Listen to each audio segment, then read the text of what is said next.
স্বাগত ডিবিসি নিউজের শুক্র ও শনিবারের আয়োজন প্রযত্নে বাংলাদেশে। এই আয়োজনে আপনাদের সাথে আছি আমি তানিয়া হারুন।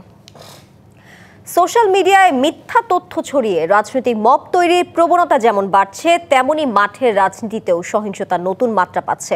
পাবনার ঈশ্বরদীতে বিএনপি ও জামায়াতের সংঘর্ষে অন্তত 25 জন আহত হওয়ার ঘটনা তা স্পষ্ট করেছে। বিএনপি মহাসচিবের অভিযোগ, অনলাইন অপপ্রচার, ভিন্নমত দমন ও গণমাধ্যমের ওপর চাপ গণতান্ত্রিক পরিবেশকে দুর্বল করছে। অন্যদিকে নির্বাচন ঘিরে বিভিন্ন জেলায় উত্তেজনা ও হামলা উদ্বেগ বাড়াচ্ছে। নির্বাচন সামনে রেখে ডিজিটাল প্ল্যাটফর্মে অনিয়ন্ত্রিত প্রচারণা এবং সড়কে রাজনৈতিক সহিংসতা দুটো মিলেই প্রশ্ন উঠছে, এই পরিস্থিতি ঠেকাতে রাষ্ট্র, রাজনৈতিক দল ও সমাজ কে কোন দায়িত্ব পালন করবে এবং সমাধানের পথই বা কোথায়? এসব নিয়ে আলোচনায় আজ প্রযত্নে বাংলাদেশ অনুষ্ঠানে আছেন বিএনপির সাবেক সংসদ সদস্য, স্থানীয় সরকার বিষয়ক সহ সম্পাদক শাম্মী আক্তার এবং আছেন বাংলাদেশ ছাত্র ইউনিয়নের সাবেক সভাপতি শরীফুজ্জামান শরীফ। আপনাদের দুজনকেই স্বাগত জানাচ্ছি আজকের প্রযত্নে বাংলাদেশ অনুষ্ঠানে। শুরুটা করতে চাই শরীফুজ্জামান শরীফ আপনাকে দিয়ে। সোশ্যাল মিডিয়া এখন একটি বড় সংকট, খালি বাংলাদেশেই নয়, বাংলাদেশের বাইরে সারা পৃথিবীতে একটি বড় সংকট হয়ে দাঁড়িয়েছে বলে এমনটা অভিযোগ করেছেন বা বলেছেন বিএনপি মহাসচিব মির্জা ফখরুল ইসলাম আলমগীর। একটু জানতে চাই, সোশ্যাল মিডিয়ার যে বড় সংকট, উনার এই ব্যাখ্যা, এই মন্তব্যকে কিভাবে ব্যাখ্যা করবেন? আসলেই কি এই সোশ্যাল মিডিয়া কোনো নৈরাজ্য সৃষ্টি করছে কিনা?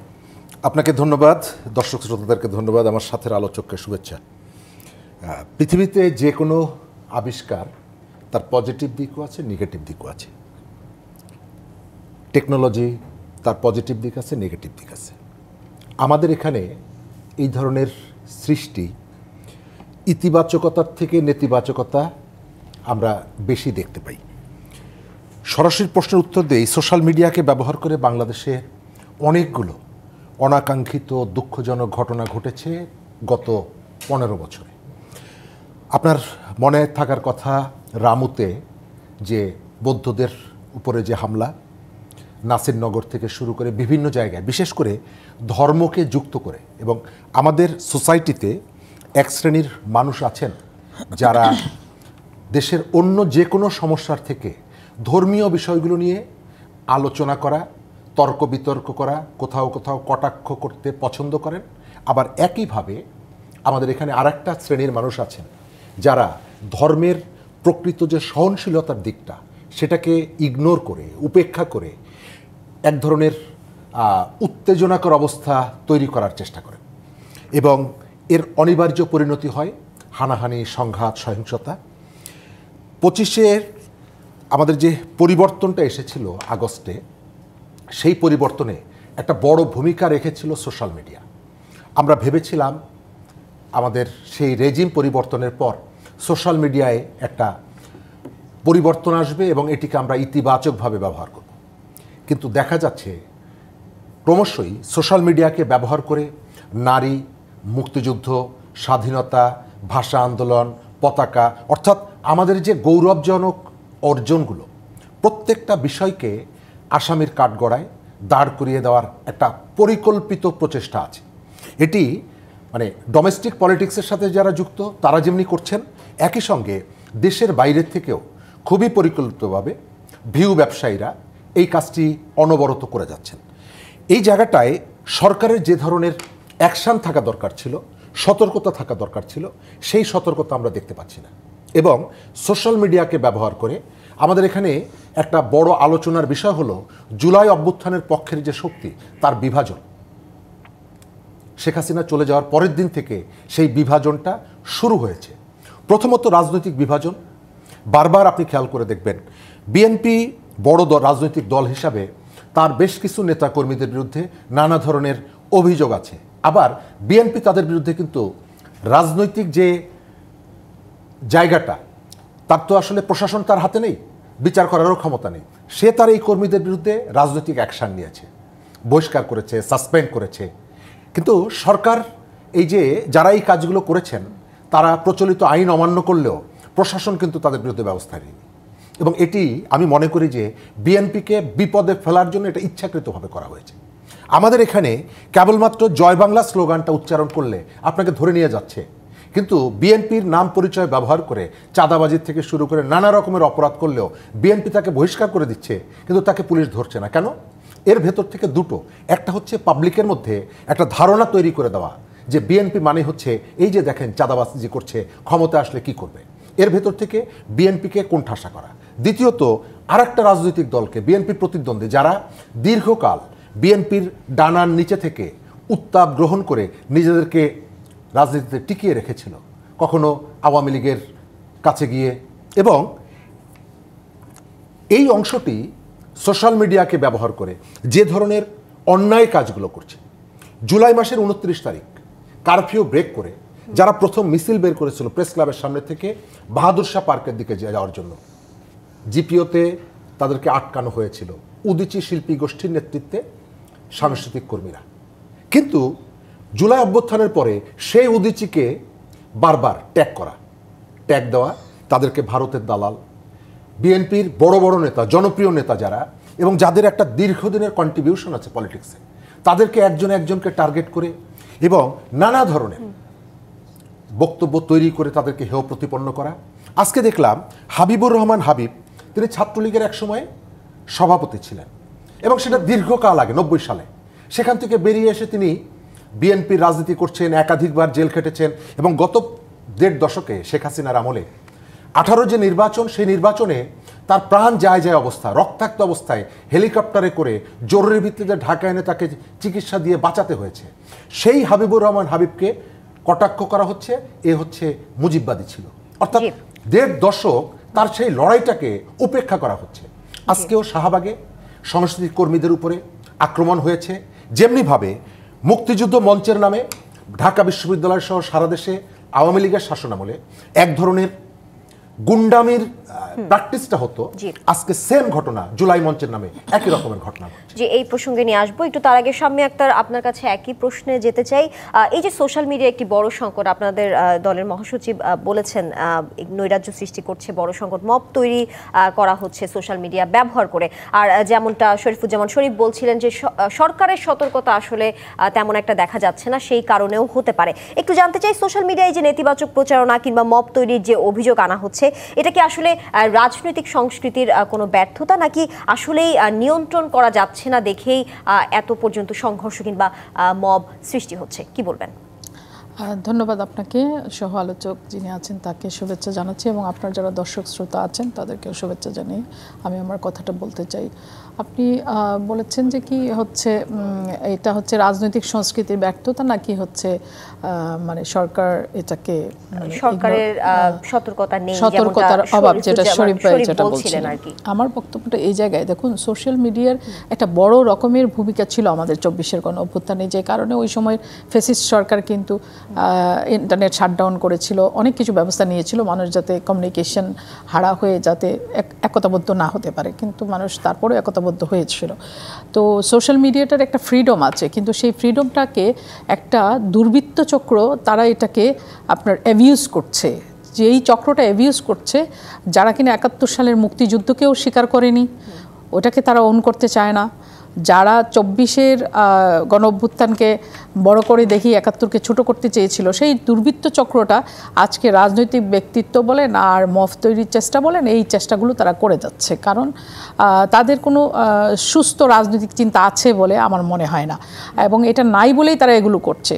তো এখন যেটা শরীফ ভাই বলছিলেন যে রাজনৈতিক দল হিসেবে বিএনপির যেই সকল নেতাকর্মীর বিরুদ্ধে অভিযোগ উঠেছিল, আমরা রাজনৈতিক দল হিসেবে তাদেরকে বহিষ্কার করেছি বা সাংগঠনিক ব্যবস্থা নিয়েছি। এইখানে সরকারের দায়িত্বটা কি? বিএনপি তার পুলিশিংয়ের দায়িত্বে নাই, বিএনপি তার পুলিশিং করবে না।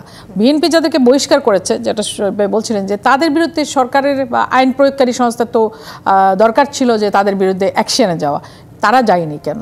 তার মানে হচ্ছে বিএনপি অ্যাকশন নিলেও সরকার সেখানে নীরব দর্শকের ভূমিকায় থেকেছে। তাহলে সরকার কি এই জিনিসটাকে উস্কে দিচ্ছে বা সরকার কি চাচ্ছে এখানে মব তৈরি হোক, সেটাও খতিয়ে দেখা দরকার। তা আমরা, আমাদের আন্তরিকতার কোনো অভাব নাই। বড় রাজনৈতিক দল হিসেবে আমরা যেটা চাই যে সকলকে নিয়ে, সকল রাজনৈতিক দলগুলোকে নিয়ে বাংলাদেশকে আরও সামনে এগিয়ে নিয়ে যেতে চাই। সেই জন্য আমরা আমাদের কর্মপরিকল্পনা করে যাচ্ছি এবং সেগুলো নিয়ে মানুষের কাছে যাচ্ছি আমরা। এবং আমাদের যারা দুষ্ট বা দুর্বৃত্তপনার সঙ্গে যেই সকল লোক জড়িত থাকার অভিযোগ উঠেছে, ইতিমধ্যে সংগঠন কিন্তু সেগুলোকে সাংগঠনিক ব্যবস্থা নিয়েছে। সুতরাং সেই জায়গাটা আমি মনে করি যে আইন প্রয়োগকারী সংস্থার যেমন তাদের তাদের যে দায়িত্বটা সেটা তারা যদি একটু শক্তভাবে নেন তাহলে আমার মনে হয় যে এই জায়গাটা আমরা একটু ভালো দিকে এগোতে পারবো। সোশ্যাল মিডিয়াকে তো আর আপনি ধরেন 24-এর গণঅভ্যুত্থানের আগে যেটা ছিল যে টিভি বা সাংবাদিক আপনার প্রিন্ট মিডিয়া বা টিভি চ্যানেল যেগুলো ছিল এগুলো সরকারের নিয়ন্ত্রণে ছিল, যে কারণে এই চ্যানেল বলেন বা প্রিন্ট মিডিয়া বলেন তারা ওইভাবে কিন্তু তাদেরকে নজরদারি করা হতো বা ডিকটেট করা হতো, তারা ওইভাবে সত্য ঘটনা তুলে ধরতে পারতো না। সেই জন্য আন্দোলনকারীরা বা যারা ফ্যাসিস্টের বিরুদ্ধে ঐক্যবদ্ধ হয়েছে তারা সোশ্যাল মিডিয়ার প্ল্যাটফর্মটাকে ব্যবহার করেছে। কিন্তু এখন দেখবেন রাজনৈতিক ব্যক্তিদের চরিত্র হনন বা তাদেরকে এই দালাল বলে ট্যাগ দেওয়া বা একজন মানুষকে একদম নস্যাৎ করে দেওয়া, তার সম্মানকে হানি করে তাকে কীভাবে ধূলিসাৎ করে দেওয়া যায় সেই কাজগুলোতে এটা ব্যবহার করা হচ্ছে এই সোশ্যাল মিডিয়াটাকে। এবং এটা আসলেই একটা এখন কিভাবে এটা নিয়ন্ত্রণ করা যাবে বা এটা তো নিয়ন্ত্রণ করার জায়গায় নাইও আসলে, এটা তো ওয়ার্ল্ড ওয়াইডে এমনভাবে অনেকে বলছেন সোশ্যাল মিডিয়া যে এই মবের অভিযোগ সেটার বিরুদ্ধে আসলে কেউ কেউ আইন চাচ্ছেন, আবার কেউ কেউ বলছেন রাজনৈতিক নৈতিকতা প্রয়োজন। অনেক বিশ্লেষকরা এমনটা মন্তব্য করেছেন। আপনার কোন মনে হয় আইন আসলে কি দরকার, সেই আইন কি নিয়ন্ত্রণ করতে পারবে সেটি, নাকি রাজনৈতিক নৈতিকতা হলেই আসলে সেই মবে আসলে সমাধান সম্ভব? রাজনৈতিক নৈতিকতার চেয়েও বড় কথা হচ্ছে ব্যক্তি মানুষের নৈতিকতা। আপনি যদি মনে করেন আপনার মাইন্ডসেটটা যদি এরকম থাকে যে আমি কাউকে তার নামে অপবাদ ছড়িয়ে তাকে নষ্ট না করব, তার চরিত্রটা হনন না করব, এই চিন্তা যদি আপনার মাথায় মানে না থাকে তাহলে তো জিনিসটা মানে আপনার সঠিক জায়গায় আছে। আর যদি আপনি মনে করেন যে কোনো কিছুই আপনার মানে মাইন্ডসেটের মধ্যে এটা আছে যে আমি মানে ডেস্ট্রয় করে দেবো সব কিছু, আমি কিছু রাখবো না, এই মাইন্ডসেট আপনি নিয়ে যদি আপনি মানে নামেন, আপনি যদি মনে করেন যে 71-এর মুক্তিযুদ্ধের মধ্য দিয়ে যে পতাকা আমরা পেয়েছি, যে দেশ আমরা পেয়েছি, সেই পতাকা মারিয়ে আমি স্টেজে যেয়ে উঠবো, আপনি যদি এই মেন্টালিটি আপনি নিজের মধ্যে ধারণ করেন তাহলে তো আপনি ধ্বংস করার জন্যই এসেছেন, আপনি তো সৃষ্টি করার জন্য আসেননি। সেইটা কীভাবে আইন করলেই তো খালি হবে না, সেই আইনের বাস্তব প্রয়োগ তো থাকতে হবে, তাই না? যেটা আমরা বলছিলাম যে আমি বলছিলাম একটু আগেও যে আমরা তো সাংগঠনিক ব্যবস্থা নিয়েছি কিন্তু পুলিশিংয়ের দায়িত্ব তো আমাদের না, এটা কি আমরা করব? এটা তো সরকার করবে, এটা তো আইন প্রয়োগকারী সংস্থা করবে, তাদের দায়িত্ব তো তারা পালন করছে না কেন? সামনে একটা নির্বাচন, যদি আমরা ধরে নিই যে ফেব্রুয়ারি মাসে নির্বাচন হয় তাহলে বাংলাদেশের পরিস্থিতি কি মানে আপনাকে সেটা বলছে যে ফেব্রুয়ারিতে একটা ইলেকশন হবে সুস্থভাবে? আপনার আইন প্রয়োগকারী সংস্থা বা এই আপনার অস্ত্র উদ্ধার অভিযান বা আইন প্রয়োগকারী সংস্থার কাজগুলো দেখে কি আপনার মনে হচ্ছে যে সামনে একটা ইলেকশন সুষ্ঠুভাবে হবে? সেই লেভেল প্লেয়িং ফিল্ড যেটা দীর্ঘ 17 বছর ধরে আমরা বলে আসছি, আমরা আন্দোলন করছি, সেটাকে আমরা দেখতে পাচ্ছি চোখের সামনে? সেটা তো আমরা দেখতে পাচ্ছি না। তাহলে এটা করার দায়িত্ব কার? এই সরকারের, এই রাষ্ট্রের। তারা তো একটা সকলের কাছে গ্রহণযোগ্য একটা নির্বাচনের জন্য যে ব্যবস্থা নেওয়া দরকার সেটা তো তারা করবেন, তারা তো সেদিকে এগোচ্ছেন বলে মনে হচ্ছে না। জি, একটু শরীফুজ্জামান শরীফ আপনার কাছে আসতে চাই, একটু ছাত্র সমাজ নিয়ে জানতে চাই। বর্তমান যে রাজনৈতিক পরিবেশ সেখানে ছাত্র সমাজ কি আসলে সোশ্যাল মিডিয়ায় নিরাপদ কিনা? আমরা দেখেছি জুলাই গণ অভ্যুত্থানে যেমনটা আপনি জানাচ্ছিলেন কিছুক্ষণ আগে যে তখন এই সোশ্যাল মিডিয়া আসলে সবচেয়ে বড় ভূমিকা রেখেছে এই গণ অভ্যুত্থানের পেছনে। এখন কি তাদের মত প্রকাশে কোনো ঝুঁকি দেখছেন কিনা? ধন্যবাদ। তার আগে একটু সরকারের ভূমিকাটা বলি। জি, আজকের এই যে দুরবস্থা এটার জন্য সম্পূর্ণভাবে সরকার দায়ী। আজকে একটা রিপোর্ট এসেছে সরকারের পক্ষ থেকে গুগলের কাছে অনুরোধ জানানো হয়েছে, চিঠি পাঠানো হয়েছে অনেকগুলো কন্টেন্ট এটিকে অপসারণ করার জন্য। কি আছে সেই কন্টেন্টে? সরকারের সমালোচনার কথা আছে। সরকার তার সমালোচনার যে কন্টেন্ট সেই কন্টেন্ট অপসারণ করতে চায়, কিন্তু সোশ্যাল মিডিয়ায় ভুয়া ভিডিও ছেড়ে নারীকে যে আক্রমণ করা হচ্ছে, স্টুডেন্টদেরকে আক্রমণ করা হচ্ছে, প্রতিষ্ঠানকে আক্রমণ করা হচ্ছে, অর্জনকে আক্রমণ করা হচ্ছে, তার বিরুদ্ধে সরকারের কোনো ভাবনা নেই। সোশ্যাল মিডিয়া ব্যবহার করে গত 1 বছর এখানে মাজারে হামলা হয়েছে, তাদের বিরুদ্ধে কোনো ব্যবস্থা নেই।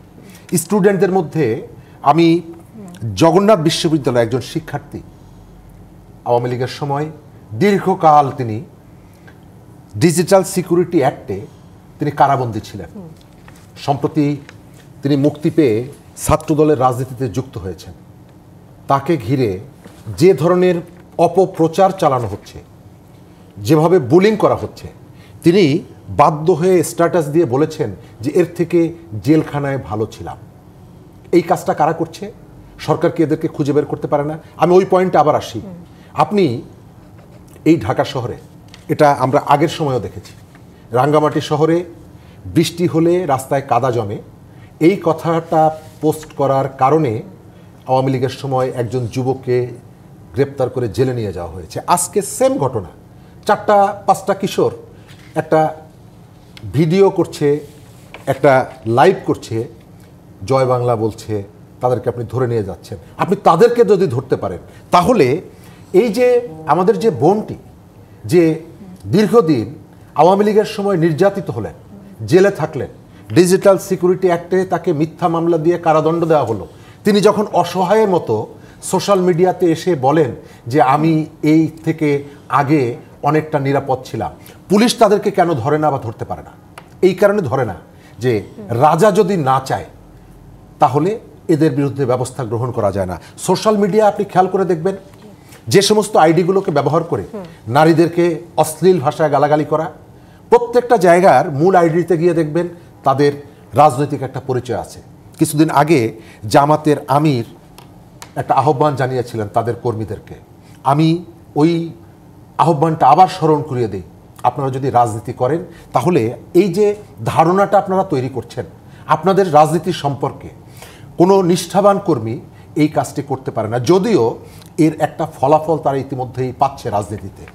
মিথ্যা প্রচারণা, ওই যে গোয়েবলসের যে থিওরি, আপনি বারবার যখন বলবেন, 10 বার 15 বার বলবেন, তখন সেটি সত্য হয়ে যায়।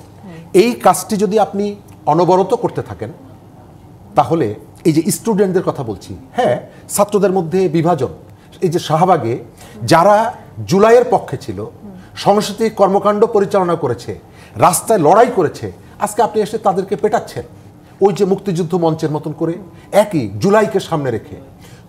একসময় মুক্তিযুদ্ধের চেতনা ছিল সমস্ত দুষ্কর্মকে আড়াল করে ফেলার ত্রিপল, এখন জুলাইয়ের চেতনা হচ্ছে সমস্ত দুষ্কর্মকে ঢেকে দেওয়ার ত্রিপল। জি, এই আলোচনায় আবারও ফিরবো, একটি বিরতি নিয়ে ফিরছি। প্রযত্নে বাংলাদেশ অনুষ্ঠানে নিচ্ছি একটি বিরতি, ফিরছি কিছুক্ষণের মধ্যেই, সঙ্গে থাকুন। আবারও স্বাগত প্রযত্নে বাংলাদেশ অনুষ্ঠানে। আমাদের আজকের বিষয় সোশ্যাল মিডিয়ার মাধ্যমে মব বন্ধের উপায় কি, এই বিষয়ে আলোচনা করছিলাম। বিরতির আগে শরীফুজ্জামান শরীফ আপনার কাছে ছিলাম, তা আপনার কাছেই আসতে চাই। বিএনপি মহাসচিব মির্জা ফখরুল ইসলাম আলমগীর সাংবাদিকদের উদ্দেশ্যে বলেছেন, নিজেদের দাবি দেওয়া, চাকরির নিরাপত্তা, কর্মপরিবেশ এসব নিয়ে মালিকপক্ষ সরকারের সঙ্গে শক্তভাবে কথা বলা উচিত, কোনো দলের উপর নির্ভর করলে অধিকার প্রতিষ্ঠা সম্ভব নয়। এই বিষয়টি নিয়ে তিনি বলেছেন সাংবাদিকদের উদ্দেশ্যে। সাংবাদিক সংগঠনগুলো কি রাজনৈতিক প্রভাবমুক্ত হওয়া উচিত বলে মনে করেন কিনা, এবং সেটা কতটা যৌক্তিক, প্রভাবমুক্ত হচ্ছে কিনা, থাকছে কিনা? ধন্যবাদ। আমরা ছোটবেলায় শুনতাম যে মিডিয়া হচ্ছে সমাজের দর্পণ, সমাজের অন্যায়, অত্যাচার, অবিচার এই বিষয়গুলো মিডিয়ার মাধ্যমে মানুষের কাছে যায়। সংবাদপত্র বিষয়ে পড়তে গিয়ে এই কথাটি আমরা পড়তাম, কিন্তু বাংলাদেশের রাজনৈতিক সংস্কৃতিতে দখলদারিত্ব যেহেতু খুবই গুরুত্বপূর্ণ ভূমিকা পালন করে, সেই কারণে ওই জায়গাটা এখন পরিবর্তন হয়ে গেছে। রাজা যায় রাজা আসে, এই জায়গাগুলো কোনো পরিবর্তন হয় না। আমরা একসময় সাংবাদিকদের পরিচয়ে, গণমাধ্যমের পরিচয়ে যেমনিভাবে আওয়ামী লীগের দাসত্ব করতে দেখেছি এবং তার জন্য তাদেরকে ভোগান্তির মুখেও পড়তে দেখেছি, ঠিক একইভাবে আমরা ভেবেছিলাম পরিবর্তন হবে, কিন্তু আমি কোনো পরিবর্তন দেখছি না। মির্জা ফখরুল ইসলাম আলমগীর তিনি গত 2 দিন আগেও এই বিষয়ে আরেকবার কথা বলেছেন যে সাংবাদিকরা কেন নিজেদেরকে রাজনৈতিক দলের কর্মী পরিচয় দেয় বা তাদের সাথে যুক্ত হয়। আমার উল্টা প্রশ্ন হলো, আপনারাও এই কাজটি কেন করেন? যে সাংবাদিকরা রাজনৈতিক দলের সাইনবোর্ড ব্যবহার করতে চায়, আপনি যদি স্বীকৃতি না দেন তাহলে তো সে ওইটা ব্যবহার করার সুযোগটা পায় না। এখানে 2 পক্ষেরই দায় এবং দায়িত্ব আছে। প্রথমত, কোন পক্ষের দায় বেশি আপনার মনে হয়? রাজনৈতিক শক্তি যাদের হাতে তাদের দায়টা বেশি। তারা যদি দৃঢ়তার সাথে বলে যে আপনার পরিচয়টা হচ্ছে গণমাধ্যম কর্মী, আপনি আপনার জায়গাটায় যান, তার পক্ষে জোর করে এসে একটা রাজনৈতিক দলের মধ্যে ঢুকে পড়া সম্ভব না। এই যে সংস্কৃতিটা দীর্ঘদিন অনুপস্থিত ছিল, মিডিয়াতে বসে একজন বিশ্ববিদ্যালয়ের উপাচার্য বলেছিলেন, আমাকে যুবলীগের দায়িত্ব দিলে আমি উপাচার্যের পদ ছেড়ে দেব। ঢাকা বিশ্ববিদ্যালয়ের অনেক শিক্ষককে আমি চিনি যারা একসময় আওয়ামী লীগের উপকমিটির সহ সম্পাদক এই পরিচয় দিতে গর্ববোধ করতেন। তার যে বেসিক পরিচয়, তার যে মৌলিক পরিচয়, তিনি শিক্ষক, ওই পরিচয়ের থেকে তিনি রাজনৈতিক পরিচয়। অবস্থা কি পরিবর্তন হয়েছে? মোটেই না।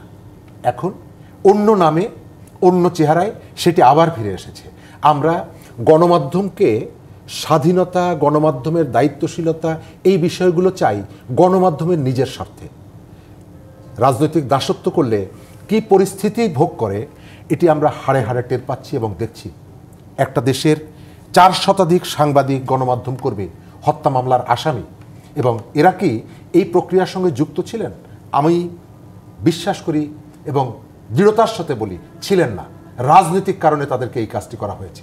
এবং একইভাবে আগে যেমনিভাবে মিডিয়াকে বিভিন্ন জায়গা থেকে টেলিফোন করে হুমকি দেওয়া, এখনও অনেকে গণমাধ্যমে যারা আছেন তারা হাসি হাসি মুখে কথা বলেন, কিন্তু তাদের বুকের ভেতরে যে কম্পনটা, আতঙ্কটা, সেটি বুঝতে পারি।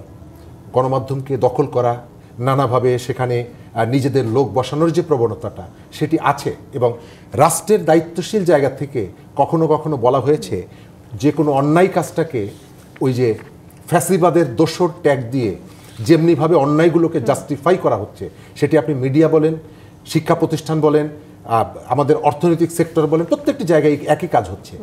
এবং কাউকে আপনার যদি পছন্দ না হয় আপনি সঙ্গে সঙ্গে তাকে ফ্যাসিবাদের দোসর আখ্যা দিয়ে আপনার এই বক্তব্য থেকে তো তাহলে আজকে জামায়াতের আমির ডাক্তার শফিকুর রহমান যেটি বলেছেন, 2 বার স্বাধীন হলেও মাথা উঁচু করে দাঁড়াতে পারেনি দেশ, সেই বক্তব্যকেই আসলে সমর্থন দিচ্ছে। কারণ যেহেতু 2 বার স্বাধীন হয়েও আমরা মত প্রকাশের স্বাধীনতা পাচ্ছি না, কিংবা রাজনৈতিক প্রভাব এখনো আছে, সেই বিষয়টি কি? আমি প্রথমত তার দ্বিতীয় কথাটা, আমি 2 বার স্বাধীন এটাই স্বীকার করি না। তাদের একটা রাজনীতি আছে বাংলাদেশের মুক্তিযুদ্ধকে ছোট করার, বাংলাদেশের মুক্তিযুদ্ধকে 24-এর গণ অভ্যুত্থানের প্যারালাল দাঁড় করানোর। কারণ এর ভেতর থেকে তারা 71-এর পরাজয়ের যে গ্লানি, সেই গ্লানিটা মুছতে চান। গণ অভ্যুত্থানে যারা অংশগ্রহণ করেছে, যারা শহীদ হয়েছেন, কেউ স্বাধীনতা যুদ্ধে যাচ্ছি এই কারণে যুদ্ধে যাননি। তারা দেশে একটা গণতান্ত্রিক পরিবেশ, শেখ হাসিনার যে দানবীয় শাসন, সেই শাসনের অবসান, একটা গণতান্ত্রিক সিস্টেমে ফিরে আসার জন্য, মুক্তিযুদ্ধ করার জন্য যাননি। আর এই যে পরিস্থিতির জন্য গত গণ অভ্যুত্থানের স্টেক হোল্ডার হিসাবে তাদেরও দায় আছে, তাদেরও দায়িত্ব আছে। তারা যে একটা বেটার সংস্কৃতি এটি নির্মাণ করার জন্য তারা কি কোনো উদ্যোগ নিয়েছেন? না, বরং একজন একজনকে গণ অভ্যুত্থানের পক্ষের যে শক্তিগুলো ছিল তাদেরকে বিভাজন, তাদেরকে আক্রমণ, শারীরিকভাবে, পাবনায় যে ঘটনাটি ঘটেছে, এই ঘটনা তো আমরা চাই না। এবং এটির যে কন্টিনিউয়েশন আগামী নির্বাচন পর্যন্ত যাবে, এবং সরকারের পক্ষ থেকে যেটা বলা হচ্ছে আগামী নির্বাচন হবে ঐতিহাসিক নির্বাচন, এই ঐতিহাসিক নির্বাচনের সূত্রপাত পাবনার থেকে শুরু হয়েছে। এই প্রসঙ্গে নিয়ে যদি একটু সামনে একটা আপনার কাছে আসি, যেমনটা বলছিলেন শরীফুজ্জামান শরীফ, গতকালকের ঈশ্বরদীর কথা নিশ্চয়ই বলছিলেন তিনি। পাবনার ঈশ্বরদীতে নির্বাচনী প্রচারণা নিয়ে বিএনপি জামায়াতের মধ্যে সংঘর্ষ হয়েছে, আহত হয়েছেন অন্তত 25 জন। ঈশ্বরদী থানার ওসি বলেছেন যে পরিস্থিতি এখন নিয়ন্ত্রণে আছে, পুলিশ মোতায়েন রয়েছে। একটু জানতে চাই, 2 দল আসলে 2 ধরনের গল্প বলছে। এক দল বলছে হামলা হয়েছে তাদের উপর, অন্য দল বলছে ধাওয়া দিয়েছে। সত্যটা আসলে কোথায়? দেখুন, এই যে পাবনার ঘটনাটা ঘটেছে, বাংলাদেশ স্বাধীন হয়েছে প্রায় 52 ইয়ার্সের অধিক, তাই না? তো আপনি হচ্ছে এই পর্যন্ত যে কয়টি নির্বাচন হয়েছে, এটা তো 13শ জাতীয় সংসদ নির্বাচন অনুষ্ঠিত হবে, নির্বাচনী প্রচারণাও হয়েছে। তবে ফেসিস্ট আমলে 3টা নির্বাচন হয়েছে। যেমন একটা ধরেন নিজেরা 153 আসন তারা নিজের মতো করে জিতে নিয়েছে, মানে কোনো প্রতিদ্বন্দ্বিতা হয় নাই সেখানে। তারপরে একটা বিনা ভোট, আগের রাতে ভোট করে ফেলেছে, মানে দিনের ভোটটা রাতে করে ফেলেছে। আরেকটা হচ্ছে আমি দামি নির্বাচন। এই 3টি নির্বাচন যদি আপনি বাদ দেন, বাকি যে কয়টা নির্বাচন হয়েছে সেইখানে আপনি প্রচারণা হয়নি, প্রচারণা হয়েছে, সেখানে হামলা হয়নি। 18তে যে বিএনপি নির্বাচনে গিয়েছিল তখনও তো সহিংসতা হয়েছে। কিন্তু মূল কথাটা হচ্ছে শরীফ ভাই যেটা বলছিলেন যে সরকার এখানে দর্শকের ভূমিকায় বসে থাকলে তো হবে না, তাকে তো পরিস্থিতি নিয়ন্ত্রণে আনতে হবে, তাকে একটা লেভেল প্লেইং ফিল্ডটা তৈরি করতে হবে যাতে করে সবাই কমফোর্ট ফিল করে প্রচারণার জন্য। সরকারের কথা যেহেতু বলছেন, বিরোধী দলের মধ্যেই যদি সংঘর্ষ হয়, 2 বিরোধী দল আমরা ধরে নিলাম, জামায়াত এখন বিরোধী দল কিংবা বিএনপি বিরোধী দল, 2 বিরোধী দলের মধ্যে যদি সংঘর্ষ হয়, সরকার এখানে কিভাবে দায়ী? সরকারকে তো পরিস্থিতি নিয়ন্ত্রণে আনতে হবে। এই পরিস্থিতির উদ্ভব যাতে না হয়, সবাই যাতে মানে প্রচারণাটা করতে পারে, সবাই যাতে কমফোর্ট ফিল করে, সবাই যাতে একটা লেভেল প্লেইং ফিল্ডটা পায়, একজন আরেকজনের উপরে যাতে আক্রমণ না করতে পারে, সেই পরিস্থিতি তৈরি করার দায়িত্ব তো সরকারের, তাই না? এখন সরকার যদি চুপ করে বসে থাকেন, তার রাষ্ট্রযন্ত্র নিয়ে চুপ করে থাকেন, সব কিছু হাতের মুঠায় নিয়ে বসে থাকেন, তাহলে তো পরিস্থিতি নিয়ন্ত্রণে আসবে না, তাই না?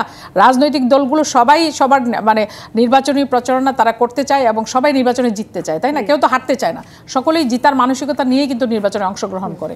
এবং যেহেতু এই নির্বাচনে আপনার ধরেন এই যে দীর্ঘ 15 বছরের উপরে আপনার একটা ফ্যাসিস্ট রেজিম এখানে ছিল এবং তারা এখন রাজনৈতিক প্রেক্ষাপটে তাদেরকে এখন নাই, তারা নির্বাচনে অংশগ্রহণ করতে পারছে না। সেই ক্ষেত্রে বিএনপি এখন সর্ববৃহৎ রাজনৈতিক দল। তা স্বভাবত কারণেই তো বিএনপি চাইবে যে এই নির্বাচনটা আমরা কি করে জয়লাভ করতে পারি। আমরা আমাদের কর্ম পরিকল্পনা সেভাবেই সাজাচ্ছি। আমরা 31 দফা দিয়েছি, আমরা মানুষের কাছে কাছে যাচ্ছি, আমরা প্রচারণা দিনকে দিন আরও বাড়িয়ে তোলার চেষ্টা করছি, মানুষের মধ্যে ধানের শীষের মানে জাগরণ তৈরি করবার চেষ্টা করছি। সেই জায়গাটায় মানে এটা সকল রাজনৈতিক দলেরই চেষ্টা থাকে যে আমি আমার দলটাকে নিয়ে জিতে আসব, এটা করবে। কিন্তু যেই মারামারি বা যেই সংঘর্ষের ঘটনা ঘটেছে এইটা কখনোই কাম্য নয়। আমরা চাই না এই ধরনের ঘটনা ঘটুক। আমরা চাই একটি উৎসবমুখর নির্বাচন, সকলের নির্বাচনের প্রচারণা সুন্দরভাবে করুক এবং একটা সৌহার্দ্যপূর্ণ পরিবেশ রাজনীতিতে বিরাজ করুক, এটা আমরা চাই। শরীফুজ্জামান শরীফ যেমনটা জানাচ্ছিলেন যে এই ধরনের সংঘর্ষ ধাওয়া পাল্টা ধাওয়ার কন্টিনিউশন যদি আগামী নির্বাচন পর্যন্ত হয়, তেমনটাই নিশ্চয়ই বলছিলেন, তাহলে সেটা আসলে কতটা গ্রহণযোগ্য? কারণ জনমনে কিন্তু আতঙ্ক বিরাজ করছে অনেক আগে থেকে, নির্বাচন সন্নিকটে আরও বেশি আতঙ্ক বিরাজ করছে, তার মধ্যে এই ঈশ্বরদীর এই ঘটনা। সেই ক্ষেত্রে আসলে কতটা উৎসব মুখর হবে আগামী নির্বাচন? উৎসব মুখর করার দায়িত্ব এই মুহূর্তে যারা কি বলে আপনার সিটে বসে আছেন, যারা রাষ্ট্র পরিচালনা করছেন, যারা বলছেন যে একটি ঐতিহাসিক নির্বাচন অনুষ্ঠিত হবে, তাহলে একটি ঐতিহাসিক নির্বাচন, উৎসবমুখর নির্বাচন অনুষ্ঠান করবার পূর্ণ দায়িত্ব তাদের, সেই পরিবেশ সৃষ্টি করবার দায়িত্ব তাদের। আমরা মানে আশা করতে চাই, আস্থা রাখতে চাই যে একটা সুন্দর পরিবেশে নির্বাচনটা অনুষ্ঠিত হবে। আমরা নেগেটিভ চিন্তা না করি। এমনিতেই প্রাকৃতিক দুর্যোগ আমাদের উপরে ভর করেছে, এমনিতেই বেশি বেশি ভূমিকম্প হচ্ছে এবং সর্বোপরি আপনি জানেন যে বিএনপি চেয়ারপারসন দেশনেত্রী বেগম খালেদা জিয়া শারীরিকভাবে খুবই অসুস্থ আছেন। আমরা দেশবাসীর কাছে দোয়া চেয়েছি, মানে সবাই যেন আমাদের নেত্রীর জন্য দোয়া করেন, তিনি যেন সুস্থ হয়ে ওঠেন। সেই জায়গায় আমি যেটা বলতে চাই সেটা হচ্ছে সরকারের দায়িত্ব হচ্ছে এই নির্বাচনটাকে ক্রেডিবল করা, সরকারের দায়িত্ব হচ্ছে এই নির্বাচনটাকে উৎসবমুখর করা, সরকারের দায়িত্ব হচ্ছে এই নির্বাচনী পরিবেশটাকে সুষ্ঠু রাখা এবং সবাই যাতে একটা কমফোর্ট জোনে থেকে নির্বাচনটা করতে পারে সেই পরিস্থিতি তৈরি করা সরকারের দায়িত্ব। তারা সেটা করবেন, আমরা সেই আশাটাই করতে চাই। নিশ্চয়ই, এবং সাধারণ মানুষও নিশ্চয়ই সেই প্রত্যাশা রাখছে রাজনৈতিক দলগুলোর মধ্যে। একটি বিরতি নিয়ে ফিরছি, আবার আলোচনায় ফিরবো। প্রযত্নে বাংলাদেশ অনুষ্ঠানে নিচ্ছে আরেকটি বিরতি, সঙ্গে থাকুন। আবারও স্বাগত প্রযত্নে বাংলাদেশ অনুষ্ঠানে। শরীফুজ্জামান শরীফ, আপনার কাছে আসতে চাই, শেষ পর্যায়ে আমরা চলে এসেছি, একটু জানতে চাই মাঠে সহিংসতা এবং অনলাইনে যে মব, এই দুটির আসলে উৎস কি আসলেই রাজনৈতিক সংস্কৃতি, নাকি যদি এটা হ্যাঁ হয়ে থাকে তাহলে যদি একটা কাঠামোগত কিংবা স্ট্রাকচারাল সমাধান জানতে চাই সংক্ষিপ্ত আকারে, আপনি কি বলবেন? ধন্যবাদ। প্রথমত, সংস্কৃতি তো আসলে একদিনে গড়ে ওঠে না। এই যে মনস্তত্ত্ব, এই মনস্তত্ত্ব কিন্তু একদিনে হয়। আপনি অনেক দিন ধরে সেই ধরনের একটা সহায়ক পরিবেশ আপনি তৈরি করেছেন। একসময় আমাদের সোশ্যাল মিডিয়ায় সিপি গ্যাং, আগের সরকারের, তারা প্রমোট করতেন এই ধরনের কতগুলো গ্রুপকে, যারা হচ্ছে বিভিন্ন মানুষ সম্পর্কে নানা ধরনের আপত্তিকর বক্তব্য, তাকে অ্যাটাক করা, এই কাজগুলো করতো। সেম ঘটনাটা এখন ঘটছে। এটা আপনি চাইলেই কালকে বন্ধ করতে পারবেন না, তবে আপনার চেষ্টাটা থাকতে হবে এটিকে কমিয়ে নিয়ে আসা, মানুষের মধ্যে দায়িত্বশীলতা তৈরি করা। একজন মানুষ আরেকজন মানুষকে যেভাবে আক্রমণ করছে, এটি যে অন্যায়, এই ধারণাটা আপনি তার মনের মধ্যে আপনি তৈরি করে দেবেন, নাম্বার 1। নাম্বার 2 হচ্ছে আইনের শাসন। আপনি যদি আইন প্রয়োগ করতে না পারেন, আপনি যদি আইন প্রয়োগ না করেন, পৃথিবীর সব জায়গায় আপনি যত সভ্য দেশই বলেন না কেন, শিক্ষার দিক থেকে 100% শিক্ষিত, সেখানে কি পুলিশ নেই? অবশ্যই আছে। সেখানে কি বিচার নেই? অবশ্যই আছে। কেবলমাত্র নাগরিকদের বিবেকের উপরে কি তারা সবকিছু ছেড়ে দেয়? না, আইন আছে বলেই অপরাধ হয়, অপরাধ হয় বলেই আইন আছে। আমাদের এখানে এই আইনের প্রয়োগের কাজটা আপনাকে করতে হবে, কিন্তু এই কাজটা সরকার করছে না। প্রথম 6 মাসে এই সরকার দায়িত্ব নেওয়ার প্রথম 6 মাসে 44টি মাজারে হামলা হয়েছে এবং এক একটা মাজারে হামলায় শত শত মানুষ অংশগ্রহণ করেছে। সরকার কতজনকে গ্রেপ্তার করেছে জানেন? 27 জনকে। 27 জনকে গ্রেপ্তার করেছে। তার অর্থ হচ্ছে আপনাকে ধোঁকা দিচ্ছে। আমি যাতে বলতে না পারি যে আপনি কেন ধরছেন না, সরকার বলছে এই যে ধরেছি 27 জনকে, অথচ 44টা হামলায়, 40টি মাজারে 44 বার হামলায় অন্তত 4 থেকে 5,000 10,000 মানুষ অংশগ্রহণ করেছে। তার অর্থ হচ্ছে সরকার যদি তার নাগরিকদেরকে ধোঁকা দেয়, সরকার যদি মনে করে যে আমি নিজে চালাকি করে দেখেন আমি চালাকি করে বেঁচে গেলাম, এটা আসলে একটা সরকারের কাছে, বিশেষ করে এই ধরনের চরিত্র যাদের গণ অভ্যুত্থানের ভেতর থেকে যারা দায়িত্ব নিয়েছেন তাদের কাছে আমাদের অনেক প্রত্যাশা ছিল। কারণ তাদের পেছনে আমরা ওই যে মহাখালীর অমুক গুন্ডা, গাবতলীর অমুক মাস্তান, ঢাকা বিশ্ববিদ্যালয়ের অমুক সন্ত্রাসী, তাদেরকে তো আমরা ডক্টর ইউনূসের পেছনে দেখছি না। তাহলে সরকার কেন দৃঢ় হতে পারছেন না, কঠোর হতে পারছেন না? এবং কঠোর না হলে জুলাইয়ের যে স্বপ্ন, সেই স্বপ্ন আপনার একেবারে ধূলিসাৎ হয়ে যাবে। জি, শাম্মী আক্তার, একটু ছোট্ট করে আপনার কাছে সংক্ষিপ্তভাবে জানতে চাই, এই মুহূর্তে নির্বাচনী পরিবেশ সুষ্ঠু রাখতে কিংবা শান্ত রাখতে, আসলে যেটা আমরা বলছিলাম, যেটা শঙ্কা জনমনে আছে, সেটা করতে তিনটি ধরেন জরুরি একটি পদক্ষেপ নিতে হবে। যেমনটা শরীফুজ্জামান শরীফ বলছিলেন, আইন শৃঙ্খলা বাহিনীর ব্যর্থতা রয়েছে, সরকারের ব্যর্থতা রয়েছে। আপনিও সেই বিষয়টি নিয়েও একটু কিছু মন্তব্য যুক্ত করবেন কিনা, এবং তিনটি পদক্ষেপ যদি বলতেন। দেখুন, সরকারের তো ব্যর্থতার চেয়ে বড় কথা হচ্ছে তারা তো হিপোক্রেসি করছেন। তারা একদিকে বলছেন যে তারা ঐতিহাসিক নির্বাচন করবেন, আরেকদিকে দেখা যাচ্ছে যে আইন শৃঙ্খলা পরিস্থিতি যেটাকে নিয়ন্ত্রণে যতটুকু রাখা দরকার সেটা কিন্তু করা হচ্ছে না। গত 10 মাসে আপনার ঢাকা শহরেই তো 158টার উপরে খুন হয়ে গেছে। কিছুদিন আগে পল্লবীতে আমাদের একটা যুবদলের নেতাকে খুন করা হয়েছে। এই যে একটার পর একটা খুনগুলো ঘটে যাচ্ছে, এগুলো দমন করবার জন্য রাষ্ট্র কী ব্যবস্থা নিয়েছে? যেটা বলছিলেন যে 44টি ঘটনায় হচ্ছে আপনার মাত্র 27 জনকে গ্রেপ্তার করা হয়েছে। এই জায়গাটায় তো আপনাকে কার্যকর উদ্যোগ গ্রহণ করতে হবে। খালি আইন থাকলে তো হবে না, এটাকে প্রয়োগ করতে হবে। তাহলে আইন শৃঙ্খলা রক্ষাকারী বাহিনীর অনেক দায় আছে। এখানে অস্ত্র উদ্ধার অভিযান আপনি কি ওইভাবে দেখতে পাচ্ছেন? এইটাকে করতে হবে। নির্বাচনের আগে এই পরিবেশগুলো আগে নিশ্চিত করা দরকার যে আপনার অস্ত্র উদ্ধার অভিযান করতে হবে। আপনাকে পরিস্থিতি স্বাভাবিক রাখবার জন্য যেটুকু করা দরকার সেইটা করতে হলে আইন প্রয়োগকারী সংস্থাকে সর্বাগ্রে আপনার উদ্যোগ গ্রহণ করতে হবে। তারপরে সোশ্যাল মিডিয়ায় যে কাজগুলো করা হচ্ছে, যে একজনের চরিত্র হনন করা হচ্ছে, এইটাকে আপনি তো ফ্যাসিস্ট রেজিম তো শাটডাউন করেছিল, আপনি তো শাটডাউন করতে পারবেন না। আপনি শাটডাউন না করতে পারলে সেটাকে নিয়ন্ত্রণে কমিয়ে আনা যায় কিভাবে, কমিয়ে এনে কিভাবে একটা স্বাভাবিক পরিস্থিতি বিরাজ করানো যায়, সেই চেষ্টাটা তো করতে হবে, এটা করতে হবে। তাহলে এই কাজগুলো কি তারা করছেন? আমরা চাই যে তারা এই কাজগুলো গ্রহণ করুন, তারা এই উদ্যোগগুলো গ্রহণ করুন, তাহলে পরে না একটা স্বাভাবিক পরিবেশ তৈরি হবে। নিশ্চয়ই। আপনাদের দুজনকেই ধন্যবাদ আজকে আমাদের সঙ্গে প্রযত্নে বাংলাদেশ অনুষ্ঠানে যুক্ত থাকার জন্য। শেষ করছি প্রযত্নে বাংলাদেশের আজকের আয়োজন। ডিবিসির সঙ্গে থাকুন 24 ঘন্টা।